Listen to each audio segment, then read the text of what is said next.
Hi, I'm Peter Ryan on the CX Files today, coming to you midweek, a special episode. And this one is to celebrate the fact that my friend and co-host of the CX Files, Mark Hillary, has just published a new book. Mark, you are one of the most prolific writers that I know, and I'm fascinated, and I know that the listeners will be fascinated to find out a little bit about what this new tome is all about.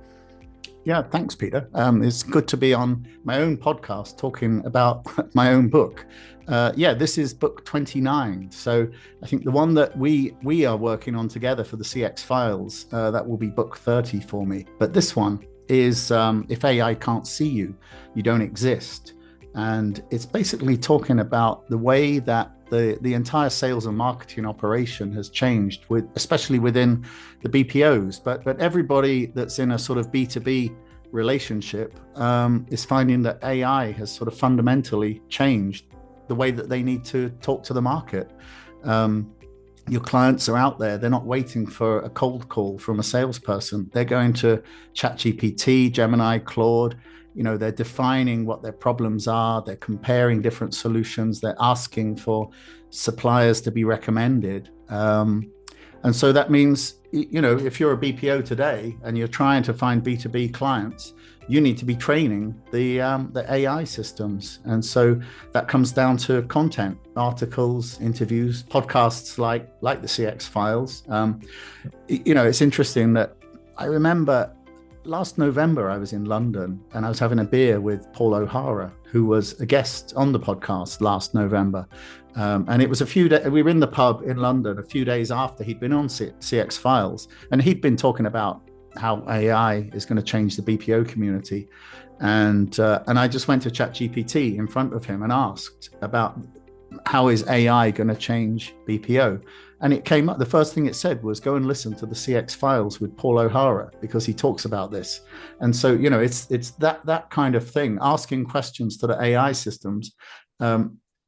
It needs companies to recognize that their sales infrastructure is defined by the content that they're publishing.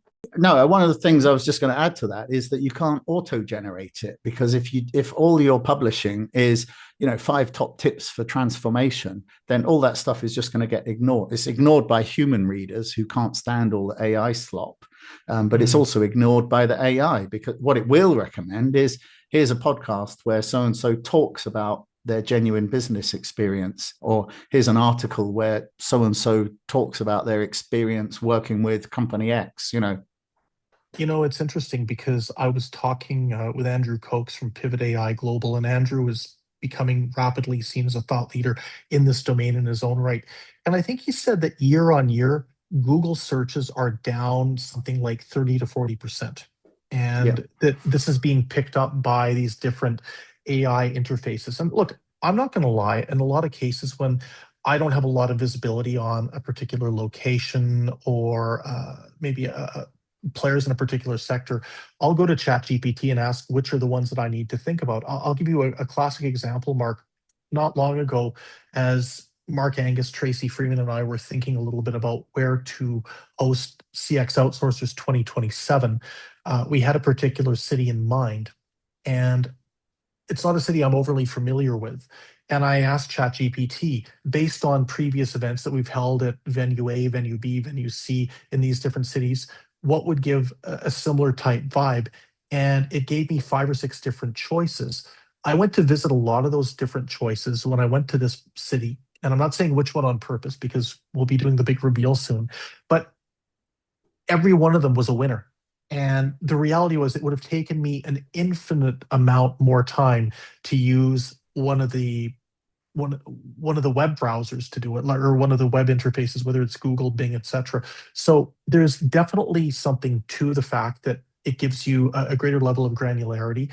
But if I'm, again, looking for some good BPOs or some good tech firms, more and more people like me are going to start looking to these tools. So I think getting a bit of a blueprint or a synopsis about what we as professionals need to be doing to market ourselves in a superior and frankly more contemporary way is great advice. And I can't wait to read the book. For full disclosure, I've not seen it yet, but I can't wait to read it.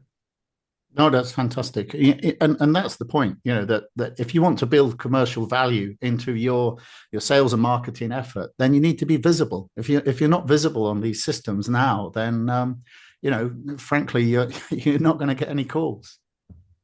And the whole issue about visibility is really interesting too, because there's a lot of times that I'll try uploading something. Maybe it's a report I published to one of these AI tools, and it says, "This is great. I can see the intro page, but I can't actually get into the file, or I can't get behind the paywall, etc." So there's a whole new way that we have to think about what we can do to maximize our visibility. Classic example too, I tried uploading an episode of the CX files to one of these tools, and it couldn't actually listen to the file. And it informed me that it was not able to listen to the file. So it said, send us over a transcript. Great. Well, then what we're seeing is that while a lot of individuals, a lot of humans are consuming content via podcast or maybe via video, it's not going to be the same, at least for the time being, for a lot of these AI tools. So we have to think a little bit differently about how we make sure that it's actually seeing and reading the content that we're putting out there that might be published in a multimedia format. Yeah, absolutely, absolutely. But yeah, it's all interesting. I mean, it's a really fascinating subject. And to be honest, if anyone wants a free copy just as a PDF, then just ping me a direct message on LinkedIn. Super. Well, you actually anticipated my next question. That was, what can people do if they want to buy the book? Right, you can certainly find it on Amazon, and we'll put a link to the book itself. So if you want a hard copy, a real book to carry around, then you can buy it. But if you just want to see the thought processes that are inside there, then I'm happy to just ping you a PDF. Super. Well, I will be first in line for that PDF. Mark, thank you very much. And congratulations on the book publication. And I'm certain it's going to be a huge success.